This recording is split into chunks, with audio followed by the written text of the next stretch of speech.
Na comment Nzambe tata mona pe moni mo santu batata ba maman bandeko ba kimbangiste balandi yanga wa binogi Laurent Lobela autrement dit analyste spirituel tokuta na bino lisusu une fois de plus dans nzela ya ba émission tokosala la kabino les analyses spirituelles ndenge tolobaka analyse spirituelle tosala yango na sentiment te tosala yango na plaisanterie tosala yango po yo sepela te tosala ka émission des analyses spirituelles poete Nzambe asepela Nzambe soki asepeli oyo Nzambe abongiselaki yo nanga inde tokozwa yango kasi soki Nzambe asepeli te batata ba maman ezali pasi tozwa oyo Nzambe abongiselaki biso. J'espère que émission na biso tosalaka yango na banzela misato, c'est-à-dire pour concevoir émission des analyses spirituelles tolandaka banzela misato oyo permetaka biso to réaliser émission les analyses spirituelles. Nzela ya liboso ezali maloba ya mokonzi ya bule tata Simo Kimbangu Kiangani to maloba ya bamvoala misato. Etango toyoki yango mbala ebele nde epesi biso mayele ya koyeba posa ya Nzambe ezali nini. Nzela ya mibale ezali banzembo na biso. Banzembo na biso pe ezali na mabomba mi ya tata Nzambe oyo ezalaka na kati ya banzembo na biso. Et nzela ya misatu ezali mikanda oyo ya lingomba na biso ba décision ya mokonzi ya bule tata Simo Kimbangu Kiangani to ba orientation ndakisa ba circulaire ba recommandation to maso oyo tata Simo Kimbangu Kiangani akopesaka biso na nzela ya ba mikanda. Makambo misatu wana après avoir kolanda yango koyoka yango pour comprendre yango nde epesaka biso mayele ya ko réaliser émission les analyses spirituelles. Tolingaki to préciser boy. Émission les analyses spirituelles, tout le monde alandaka yango et tout le monde est analyste spirituel. Pourquoi tolobi nengo? Parce que mutu nyonso oyo azali kimbangisi azali consommateur ya banzembo na biso et tu deviens un analyste spirituel. Parce que okoki koyoka kaka nzembo dans le néant. C'est-à-dire, tant vous allez koyoka nzembo, il faut analyser spirituellement makambo nini oyo ezali koloba na kati ya nzembo. Automatiquement tout kimbangiste est devenu un analyste spirituel. Au moins que ozala un kimbangiste de carton, c'est-à-dire oyo ayoka kamaloba ya papa mais a comprenaka te papa lobini. Oyo pe ayoka ka banzembo na biso mais a comprenaka ba message oyo ezalaka na kati ya banzembo wana te, ou bien oyo pe amona kato ayoka kaba décision mokonzi ya bule mais azwaka yango a considération te. Et ce qui tolobi yango anemo tout kimbangiste aoki kozala pe analyste spirituel parce que nous analysons le message spirituel ya ba papa, nous analysons les chansons kimbangistes et puis les recommandations de papa. Il faut to analyser yango to comprendre sens na yango po to exécuter yango na ndenge oyo yango esengeli. Batata ba maman émission na biso ya lelo tokozala très profond mais tokoloba moke ya liboso tolingaki tout d'abord to présenter ba condoléances na ba kimbangiste nyonso à travers le monde. Tolingaki pe lisusu to présenter ba condoléances na biso na libota et centre précisément na tata Simo Kimbangu Kiangani oyo auti kokufela moko na kati na libota na ye et puis biso ba kimbangiste to uti kokufela moko ya ba papa na biso oyo tobengi bango ba papa na famille et centre. Batata ba maman ezali pasi ya solo kokabwana na nzoto mais toyebi biso banso ete un kimbangiste akokamwa kaliwa te. Eloko ya motuya oyo biso ba kimbangiste tokokanga na makambu oyo nyonso eutaki koleka pour na disparition physique ya papa na biso papa Rigen ezali maloba ya mokonzi ya bule tata Simo Kimbangu Kiangani. Tata Simo Kimbangu Kiangani ayebisi biso tolela te kasi tolela na banzembo pe na mabondeli.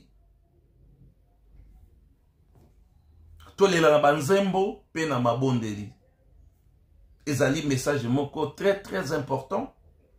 Oyo biso bakimbangi se tokoki ko comprendre pourquoi papa atindi biso tolela na banzembo pe na mabondeli. Na même occasion oyo pe biso tolingaki to profiter na yango pona kokanisa mémoire ya papa na biso, papa Rigen, papa José Rigen.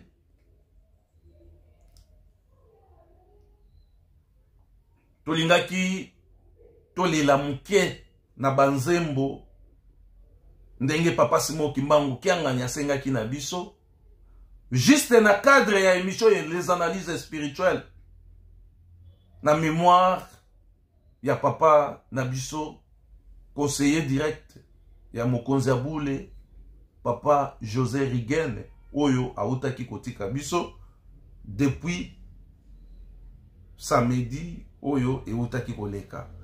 Régie très rapidement balance les biso nzembo pona tokanisa mémoire ya papa José Rigen nde tokokota na sima po topesa bino sujet oyo tokolobela mokolo mwalelo.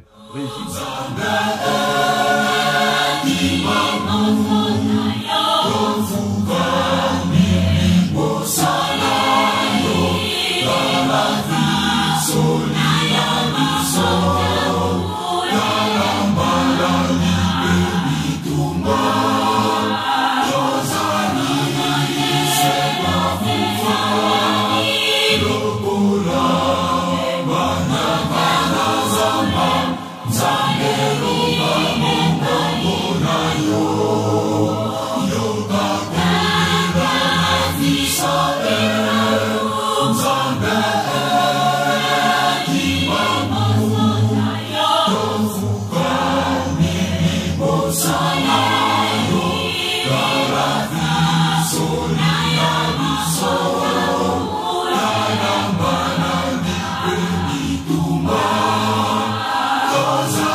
Solinda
kimia.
Merci batata ba maman, j'espère que touti kolanda nzembo oyo régie epesi biso juste à mémoire ya kokanisa papa na biso oyo autaki kotika biso toyebi ete na lingomba na biso ba papa soki batiki biso na bonzoto toyebi ete ba papa bakendaka quelque part et puis tango bakendaka quelque part bakendaka avec une mission précise.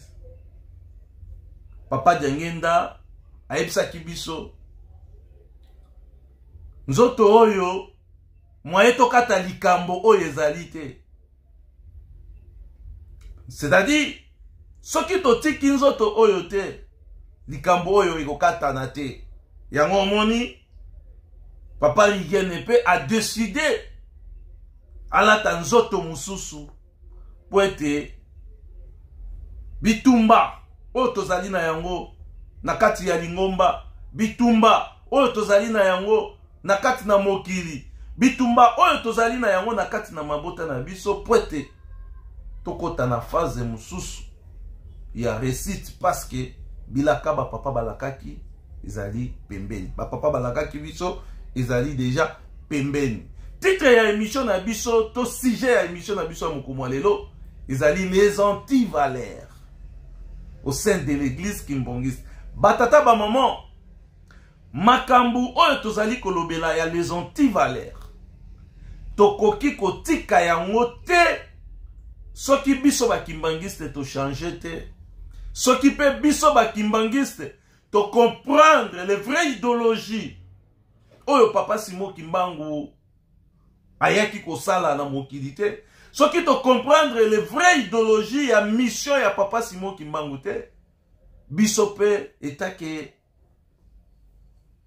ba soda ya papa Simon Kimbangu kiangani le makesa ya lingomba oyo toko continuer kosala musala na biso ya ko défendre lingomba, ya ko bundela lingomba et ya ko telemela pe ba anti-valeur parce que œuvre oyo ezali lokola miroir oyo mokili mobimba ezali kotala, oyo mokili mobimba ezali kozela elaka ekokisama po ete mabota maso maya na mboka ya kamba Yerusaleme po ete baya kozwa makambo oyo ekopermettre biso bato moindo to biso bato oyo Nzambe asali et na responsabilité oyo Nzambe atie epai na biso toyeba ndenge nini tokoki kotransforme mokili. Biso tokotambwisa mokili oyo na ndenge ya kimbangu. Batata ba maman ba anti-valeur oyo tozali koloba tokozwa point ya mabina. Pourquoi tolobi tokozwa point ya mabina? Parce que tosali constant. Ba émission les analyses spirituelles tosala yango mwa ebele.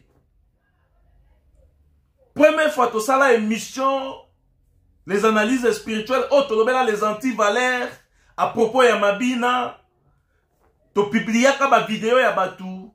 Je crois parmi ba vidéo wana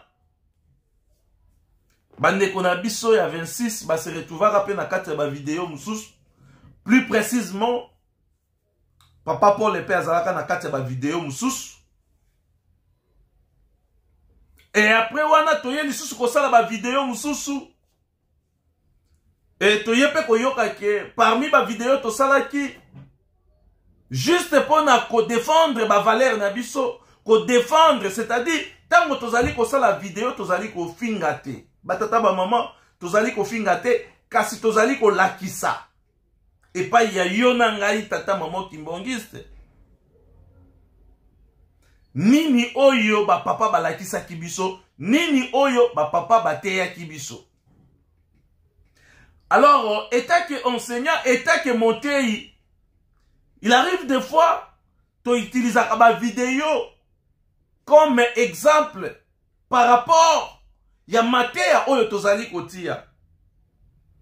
Alors, ba vidéo wana tozwaka yango toujours na ba réseaux sociaux et si kanini batu bazali kofinga biso par rapport ya ba vidéo wana.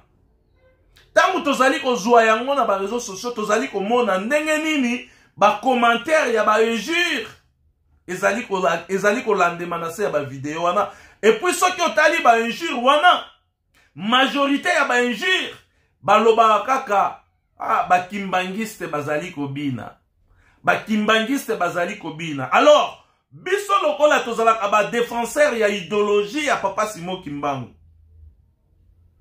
Et tango tozali komona yango ete ba video oyo biso tozali ko publier par-ci par-là, kolakisa ete tozali kobina, ezali ko ridiculiser église de manière binante. Yango biso na nzela ba émission les analyses spirituelles, tozwaka les mêmes vidéos oyo bato to ba kolona yango ba publier ki yango. Et biso tozwi yango à titre d'exemple po ete tolakisa yango na ndenge ya mateya, kolakisa ya solo ete lolenge oyo ezali yango ya lolenge ya biso bakimbangiste te. Toingaki toloba biso tozali koteya, et makambo oyo tozali koteya ezali par rapport ya makambo oyo biso tozali komona na miso. Et tango tozali ko publier ba vidéo wana, c'est-à-dire ezali te ke toyei epai na yo, tozwi vidéo epai na yo, après to publier yango, non. C'est-à-dire tango tozali ko publier yango ezali par rapport ya esika oyo biso tozweli yango, lolenge oyo tomoneli, ndenge bato bazali ko commenter, ndenge bato bazali ko critiquer lingomba, et biso sikoyo tozwi vidéo wana juste à titre d'exemple pour na tote ya yango, contrairement par rapport ya makanisi oyo bato bazali koloba, parce que lolenge wana ezali lolenge na biso bakimbangiste te.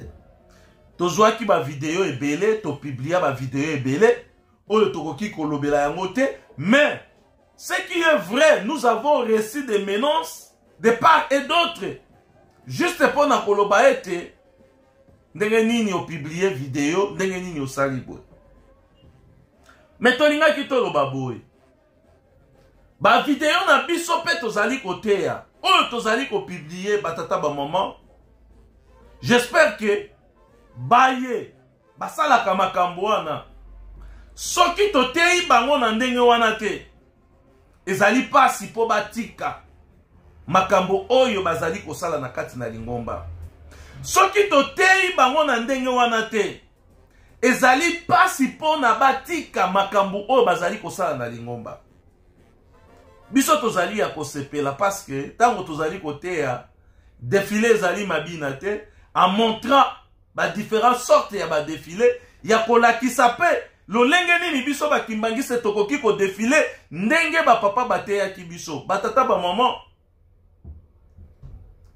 Lelo tozali na esengo pona komona ete batu bazali ko changer, batu bazali ko changer, parce que biso tozali koteya de manière d'une autre, ndenge tolobaka prédication avec suivi. Tozali kosala oyo babengi yango prédication avec suivi. Tokoki koteya a divagation te, tokoki koteya a désordre te. Soki ozali koteya mwana, il faut olandela ye, et de façon que mwana wana a changé complètement. De façon oyo biso toteya la kalikambo ya défilé ezali mabina te. Soki toteya yango en divagation, moyen baye bazali kosala mosala wana na kati ya lingomba, ba comprendre que makambo oyo bango bazali kosala lingomba ezali komona yango, kasi ezali kosepelisa lingomba te. Na kozala clair na émission na ngai oya mokolo mwa lelo, na ba précision un peu claire po ete bandeko mosusu bakoka kocomprendre. Tosalaka émission liboso ezalaka ya bascout. Tango tosali émission wana, to publier bandeko ba image ebele oya bandeko oya babandaki kobina na ndenge ya salite. Mais tango to publier yango tozwi menace, et automatiquement tomoni bandeko na biso to bakonzi ya scout bayaki kosala lettre pona ko interdire makambo wana après avoir kolanda vidéo na biso par rapport ya ba explication na ba précision oyo biso topesaki. Ezali malamu. Comment na été message na biso okei au-delà et comité et pas ya ba konzi ya scout et ba konzi ya scout bazui note na likambo yango et bazui pe décision. Basali mokanda po ete kolakisa na bandeko na biso ya ba scout ete ba écartation to ba écantation oyo bango basalaka na kati na lingomba na biso ezali na importance te. Parce que na kati na lingomba na biso tozali na makambo oyo ba papa balakisa ki biso na lolenge pe oyo ba papa balakisa ki biso. Soki to dévier kaka lolenge oyo ba papa balakisa ki biso ba tata ba mama tokobunga tokokoma na esika oyo ba papa balobaki soki to bebisi bakobeta biso mabanga. Et papa Diangenda a insistaki à ce qui concerne mabina au sein de l'église. Alobi soki to sali yango to bebisi. Et surtout pour na bana na biso. Lelo oyo soki otali na bana ya mike 9 ans, 10 ans, 11 ans, 12 ans. Cadence ya mabina ekoti.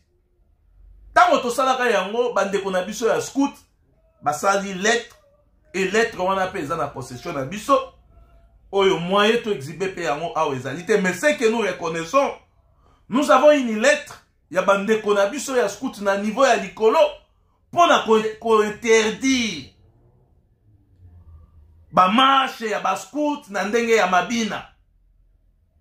Ndeko mususu to solola kina ya ebisinga no bango baza ba scout basala kaka bani non na lingomba na biso ezala makambo mususu ezali permis ezala makambo mususu ezali permis te. Alors ba scout bakoki koya te na kati ya lingomba po bakotisa ba danse moko bo oyo ezali contraire na doctrine na biso oyo yebani ete bakimbangiste babina kate. Alors biso pe scout ya lingomba na scout ya libanda ezali différent. C'est-à-dire un scout oyo azali kimbangiste oyo azali ko pratiquer na kati ya lingomba. C'est-à-dire tango ozali ko défiler liboso ya banganga nzambe, liboso ya mokonzi ya bule, liboso ya bandimi. Il faut ozala na cadence moko boye oyo ezali cohérent na doctrine na biso. Alors tokoki koloba te lokola ba scout basalaka ba écantation na bango na ba démonstration na bango na libanda. Alors makambo wana ya libanda pe tokotisa yango parce que bazali ba scout. Non. Le scout kimbangiste reste scout kimbangiste. C'est parce qu'il est tout d'abord kimbangiste avant qu'il soit scout. Donc exactement que bazui ba scout ya libanda baye na bango na kati ya lingomba comme ça basala ba démonstration wana o ezali contraire na doctrine na biso. Non. Ce sont des scouts kimbongistes. Donc ceux qui bazali na posa ya kosala ba marche na bango, il doit se référer na doctrine na biso. Baye ba ete biso ba kimbangiste to bi na kate. Voilà place oyo biso to teleme. Alors ba papa na biso basala ki lettre oyo ezalaki publié na ba plateforme. Mais biso to kosenga na ba papa na biso ba konzi ya ba mouvement association pe service. To suka kaka na ba lettre te. Parce que l'église kimbongiste batu ebele ba koti bazali ba kimbongiste ya sika. Batu ebele ba koti ba uti pe na ba comportement na bango na libanda. Batu pe ebele bazali na kati ya église kimbongiste ba ye mission ya ko dévaloriser œuvre salvatrice ya papa Simon Kimbangu. Alors biso na niveau ya ba mouvement na niveau ya ba direction générale. Tango tomoni ete likambo oyo ezali ko concorder te na doctrine na biso na évangélisation na biso. Et tozali obligé ya kosala lettre. Lettre wana il faut ezala pe suivi na contrôle. O ezali ko approuver que réellement lettre oyo biso totindaki ezali exécuté et changement ezali na kati ya mouvement de la scout. Voilà batata ba maman makambo oyo biso tozali kolobela ezali les anti-valeurs au sein de l'église kimbongiste o ezali ko perpétrer ezali ko bota misisa et lelo ilingi ko koma lokola ekomi normal. ezali normal te. Toyaki pe lisusu kosala émission juste awa tozali kolobela nano makambo etali mabina. Toyaki pe lisusu kosala émission mususu.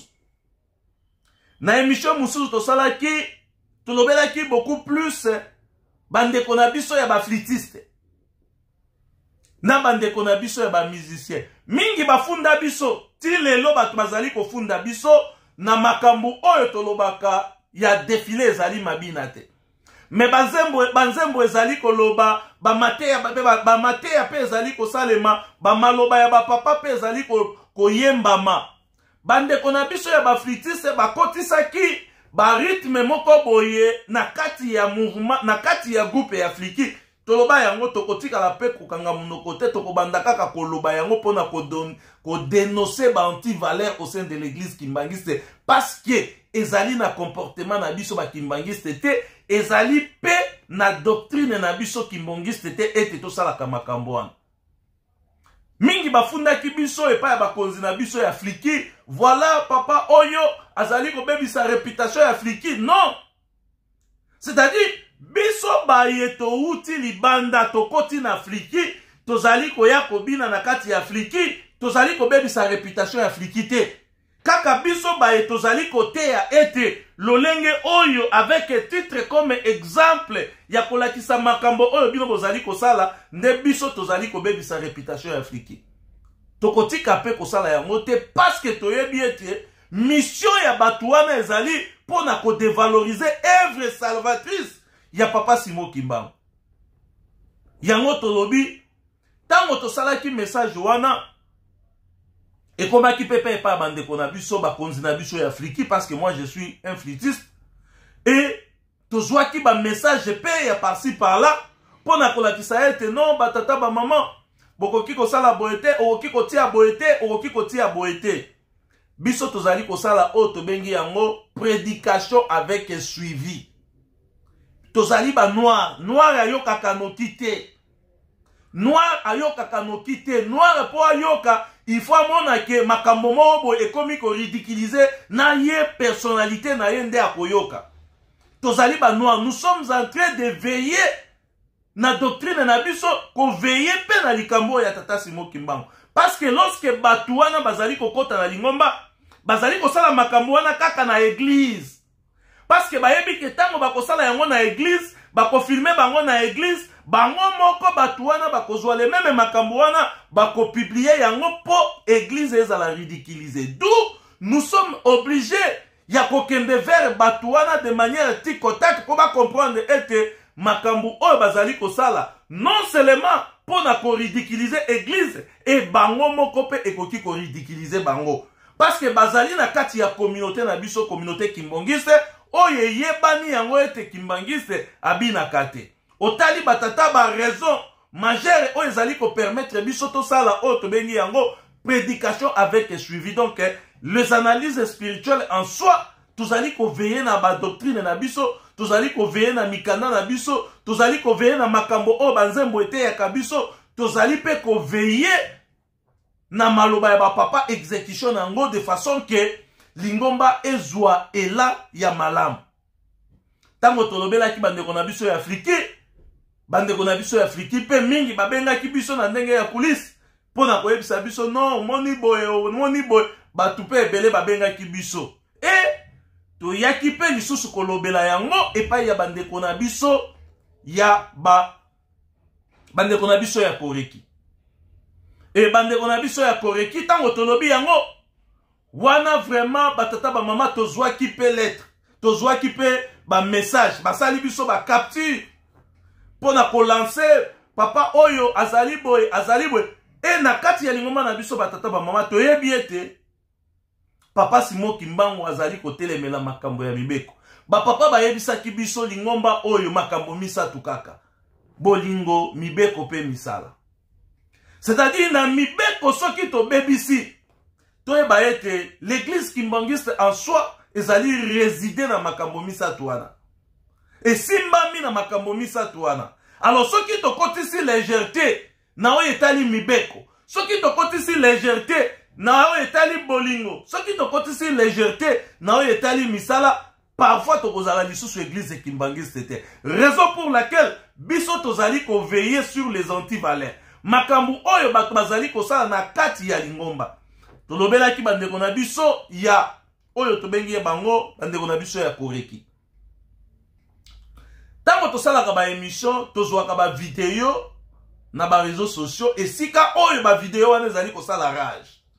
Et tango tozali kosala yango na ba réseaux sociaux, bisika ezali kosala rage. Et biso tozali koteya pona kolakisa ete comportement oyo ezali yango te. C'est-à-dire tango bino bozali koya vers biso pona koyebisa biso ete okoki kosala boye te, il faut olandana no contenu ya prédication na biso to ya mateya na biso to ya ba analyse na biso po o comprendre sans nini oyo totieli vidéo wana po oya vers biso par rapport ya ba critique to par rapport ya makambo mususu oyo tokoki koloba.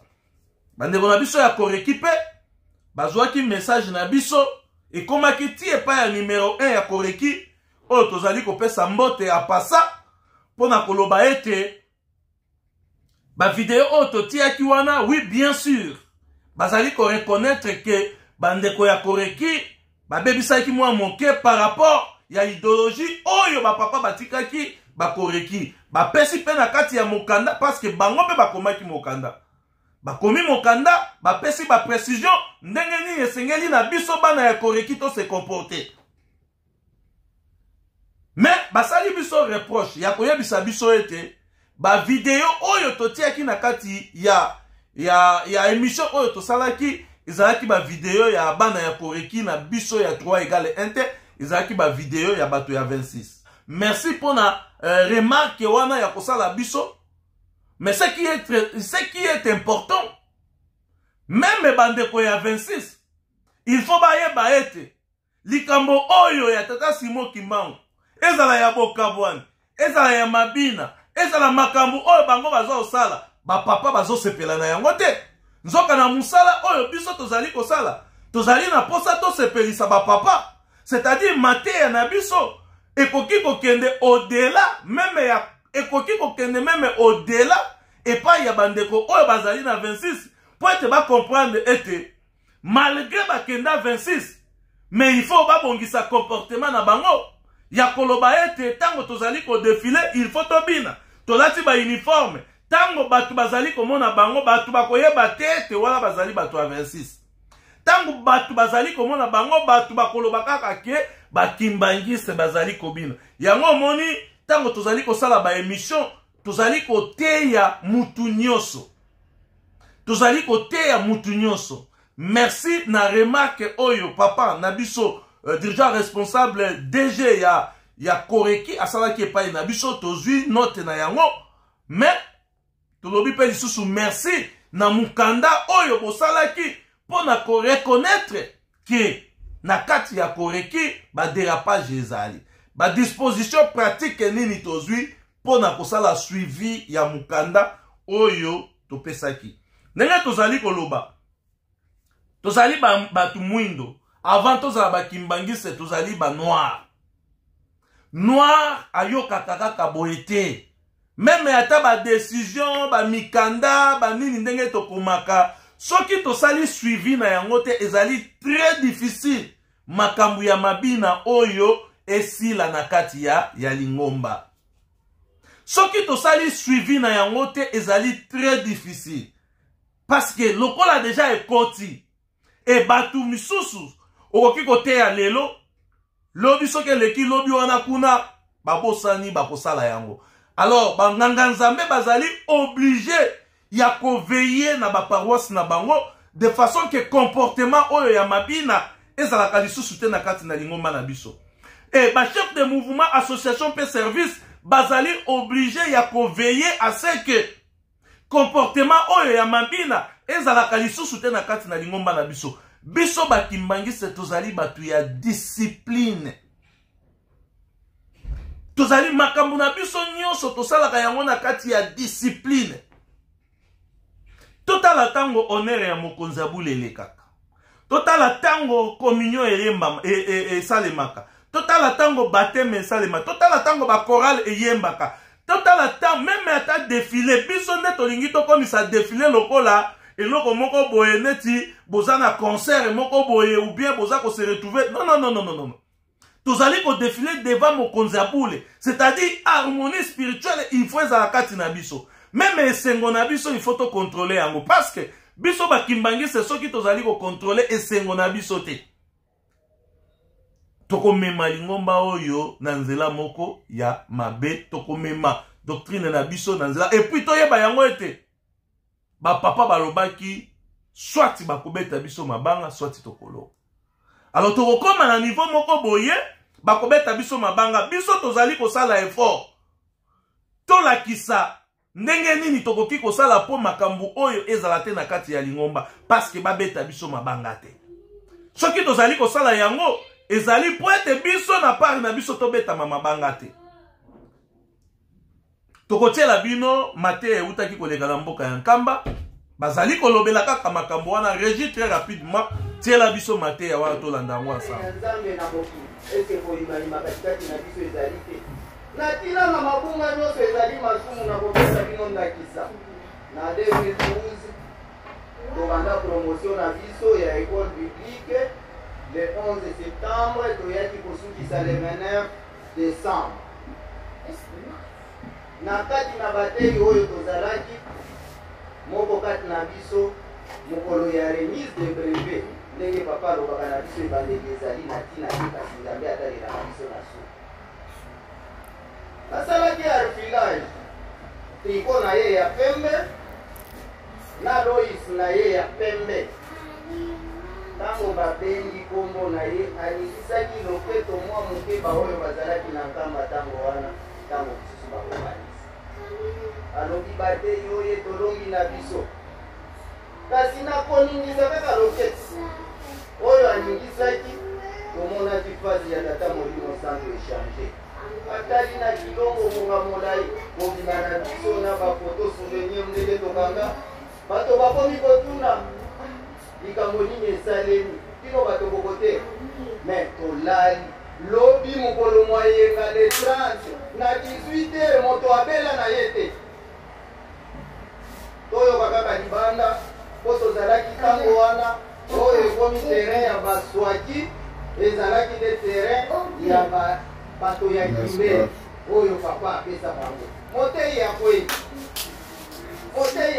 toya kosimba ye boye molinga ake tomemi ye toyeti na biro bakomisi biso kuna balobi papa aza kopema nga na lobi makabosi lokola okende na ye pa ya docteur Doris kuna nsima ya résidence tokei na ye eloko te tokeye na tribune nsima ndeko na ye oyo autaki kaka na bango mboka moko azalaki kozela azalaki surveillant aye mpe ntango ayoki mopei ya kufi aya kotala boye ndeko na ye kaka ntango kaka ameki kolela mpe ya kwei pema ekatani moto akufi tomemi ye tina biro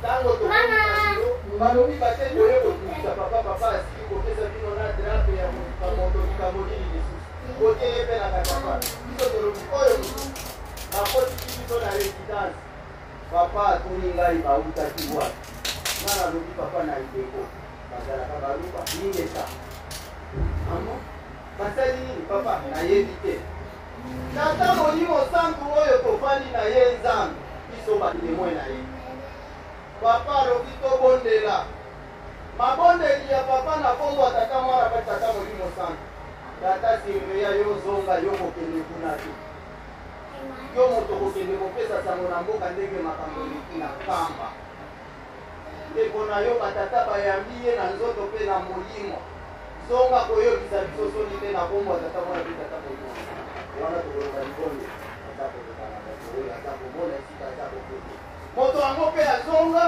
asepi moto yango mpe atikala bongo eki akenda na mboka na bango bapapa bamama tobanga tata Molimo Santo ntango baza kokebisa biso na tina na kobina biso toza kososola te na badefile toza koki ntango papa aloki tokeba na mokanda na mibeko tokobeta seke na mobeko ya misatu La 7e verset. Si na régie touti kolanda papa na biso papa pasteur ou azali inspecteur provincial auti kopesa pe biso mate ya kaka na témoignage moko très important à ce qui concerne Mabina. Yango biso tozali kosenga kaka boye. Il faut suivi ezala na ba mouvement tango bato bazali ko défiler ezala na défilé ya présence. Il faut ba chef ya mouvement ba veiller à ce que bandimi to bana oyo bazali ko encadrer na ba mouvement na bango ba bina kate. Et tango bomoni ke bana bazali ko bina, il faut to benda bango matoi to sala pe ba décision moko disciplinaire oyo ko sala ete batu babanga ko bina na kati ya lingomba liboso ya tata Simon Kimbangu et puis liboso ya banganga nzambe. Suivi il faut ezala. Mikanda, oui ça va Mikanda, mais il faut contrôle pratique oyo kosala ete tout le monde a vraiment fruit ya Mikanda wana na kati ya ba mouvement na biso, na kati ya ba chorale na biso et na kati ya ba défilé na biso. Na solola ki na bandeko mususu balobi non. Batuana bakoyoka te. Non, bakoyoka. Oh batuana bakoyoka te ata olobi ndenge bakoyoka te bakoyoka. Potango to sambelaka soki tolobi to kanga miso batuana bakanga miso. Parce que condition ezali il faut to kanga miso. Tango tolobi to fukama batuana bafukama parce que bayebi ete condition ezali il faut to fukama. Et tango bayebi ete tozali koyemba batuana bayemba parce que bayebi tozali na chorale awa il faut to yemba. C'est-à-dire tango pe balobi ete tokobina te batuana bazali obligé babina te soki tozali kosala suivi moko à ce qui concerne likambo ya mabina. Ezala banganga nzambe na kopesa exemple moko très simple avant nazwa exemple ya suka o na kopesa ya papa na biso papa Tracy Kiangani tozwana no kaka exemple oyo soki tolobi batata ba maman ba pasteur avant azwa maloba alobi chaque pasteur oyo azali responsable ya paroisse tango azali koloba maloba avant tokota na programme ya juke pasteur nyoso tango azali koloba na bandimi atelemi alobi ngai na telemi awa ba mama na batata nyoso oyo toko défilé lelo nazali na posa toyokisa papa Simon Kimbangu soni te to défilé na lolenge ya bandimi na kofanda awa na kotala bino oyo ako défilé mabe na kobengisa ye na bureau akozwa suspension. J'espère que soki pasteur nyoso na paroisse na ye atelemi alobi ndenge wana, je crois que bandimi bakobina te bakobanga parce que pasteur na bango asi alobi. Soki pe ba chef de mouvement ba insister yango na ba mouvement na bango na ba chorale na bango na ba répétition na bango ba telemeli likambo ya kobina e nganga nzambe tango toye na église pasteur pe a telemeli yango. Je crois que changement ekozala biso ba kimbangiste papa Simon Kimbangu asangisa bato ya ndenge na ndenge soki totiki mabina ezwa ampleur na lingomba batata ba mama biso ba analyste spirituel bokopesa biso raison mikolo ezali koya ke papa wana bandaki koloba makambo ezalaki na nzela. Donc voilà au moins ba disposition pratique oyo tokoki kosala mpona kosala suivi moko boye ya bien de façon que likambo oyo ya mabina esalama lisusu te. Ndenge nalobaki exemple ya suka oyo tolingai toloba ezali ya papa na biso Transi mwana ya papa Zako. Liboso nasalaka pe video nayebaka te natiaka video ya papa Tracy tango natie yango batu babengaki nga Ah, papa Guy, oyebite wana azali mwana papa. Tango na yoka kiki azali mwana papa Zako, nde bajare ya ba défilé, bandai ko défilé, batata ba maman, epesa kinga kanda makasi. Epesa kinga kanda makasi. Nalobi comment mwana ya papa Zako na niveau oyo. Et soki nazalaki na numéro ya papa na biso, soki nazalaki na numéro ya ndeko na biso papa Tracy, je crois que nalingaka na benga ye pona kote ya ye. Nalingaka na benga ye pona kolakisa ye. Kolakisa ye na lolenge nini? Kolakisa ye na lolenge ete biso bakimbangiste tobinaka te. Et puis de deux, ye azali makila ya tata Simon Kimbangu. C'est-à-dire, en plus, azali lisusu epai na biso na 3. Parce que mingi balobaka mabina wana, batu ya 26 nde babina kayango. Mais non, tosi to remarka yango ke, soki batu ya 26 nde babina ka, mais biso to kopia deja yango. Alors, nalingaki na benga ye po na kote ya ye. Kolakisa ye ete non, yo na rana yo, okoki kosala makambo wana te. C'est-à-dire, meka ko changer de façon que obongisa ezala etamboleli na yo, ezala défilé na yo. Bisika nyonso oyo zali kotambola, bato zali na bango, kotambola na bango, bato zali mingi bazali wana pona kolinga yo te. E makambo oyo zali kosala tango bango bazali ko filmer yango, bako yebisa yo te ke tala likambo to ko publier yango. Mais okozala kaka surpris, bango déjà basali nini ba publier yango. Alors tango na yo kaka yango ete ba video wana ezali ya papa Tracy, na lobaka na sepela kate e na suka na lobaki ba video wana ekozala kaka na réseaux sociaux. Batu babenga ngai balobi longola na bakite. Ezala wana po papa na biso Tracy amona atala misala na ye, amona ete ya solo azali koyokisa lingomba soni. Nazalaki na esengo ngai ya komona ete papa na biso papa Tracy akuli, e na sima ya kokula tango na ye kotala ba défilé na ye na comprendre na lobi ya papa Tracy émission na ngai ekomelaki ye et puis esungaki ye et papa Tracy lelo na ba image oyo nga na kotiela bino awa bokomona yango ete papa Tracy a comprendre idéologie oyo ba papa batikela kibiso ya ko défiler avec mouchoir oyo ezali kolakisa pasi ya tata Simon Kimbangu et fimbo oyo tata Simon Kimbangu abandaki kozwa. Yango nalingaki na loba ete merci na koyoka mateya na biso pe kosalela yango parce que ezali lolenge oyo ba papa batikela kibiso na kati ya lingomba. Esengo na biso ezali ete biso bana ya tata Simon Kimbangu na molimo, to biso bana ya tata Simon Kimbangu na bonzoto, to yekola matambi ya papa Simon Kimbangu po tosala yango ndenge papa Simon Kimbangu azali kosenga na biso po ete pasi eyela biso te. Esengo na biso, esengo na ngai ezali komona ete papa na biso papa Tracy ayokaki ba émission na biso a comprendre.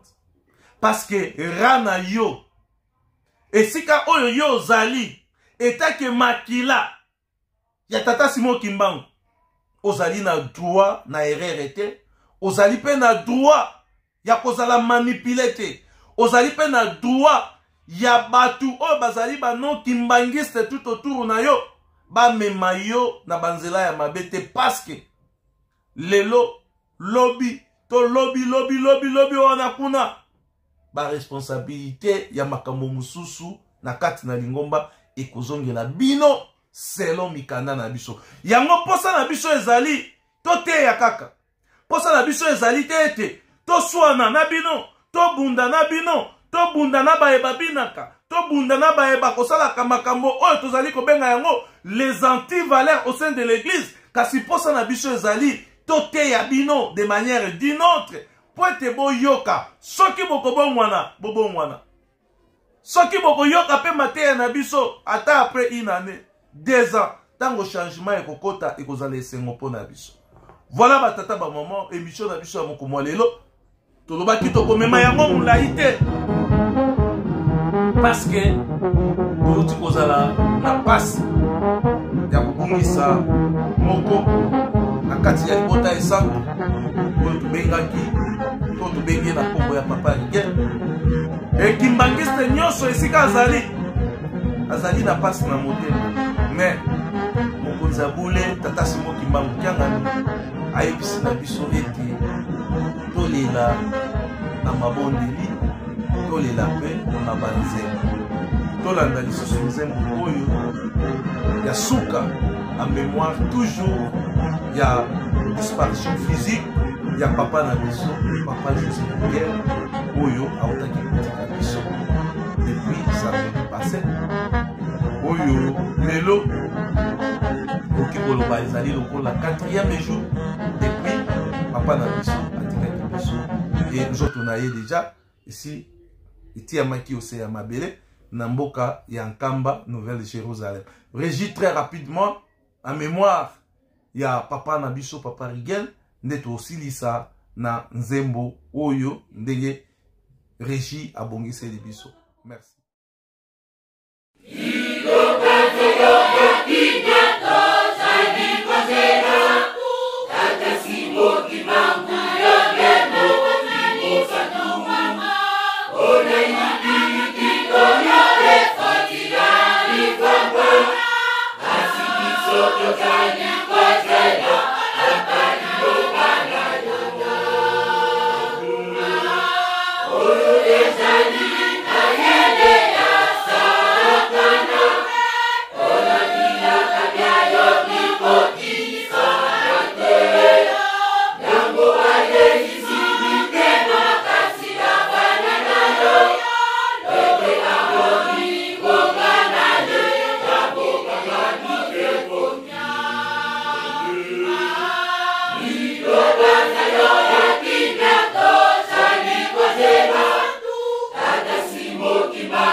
Azali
Sepela